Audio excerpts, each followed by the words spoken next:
A group of Jewish leaders have penned a withering open letter to President Donald Trump, declaring that he is not welcome in Pittsburgh until he denounces white nationalism and stops making disparaging statements about minorities, migrants, and refugees. Nearly a dozen members of Bend the Ark, a progressive Jewish organization, penned the declaration on Sunday, a day after a gunman opened fire on the Tree of Life Synagogue, killing 11 people in what is believed to be the deadliest attack on the Jewish community in U.S. history. In the letter, the group's members directly blame the president's rhetoric for emboldening a growing white nationalist movement. For the past 3 years, your words and your policies have emboldened a growing white nationalist movement. You yourself called the murderer evil, but yesterday's violence is the direct culmination of your influence, the letter states.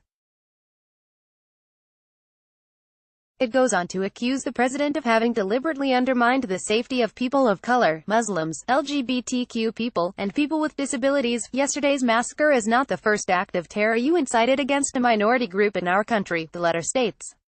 The leaders collectively, in bold writing, tell Trump that they will not welcome the president back to Pittsburgh until he stops targeting and endangering all minorities. Before opening fire in the synagogue Saturday, killing 11 worshippers attended morning services, the alleged gunman, Robert Bowers, had attacked HIAS, a Jewish organization that helps refugees, on the messaging platform, Gab.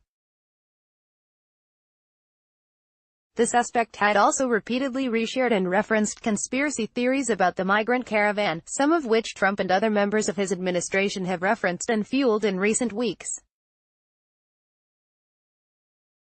Addressing Trump in their letter, the members of the Jewish group note that Bowers' apparent attack on HIAS, and the subsequent massacre at the Tree of Life Synagogue, came at the end of a week in which you spread lies and sowed fear about migrant families in Central America. The letter concludes by explaining that the teaching of the Torah, the Jewish scriptures, hold that every human being is made in the image of God. In our neighbors, Americans, and people worldwide who have reached out to give our community strength, there we find the image of God, the authors write.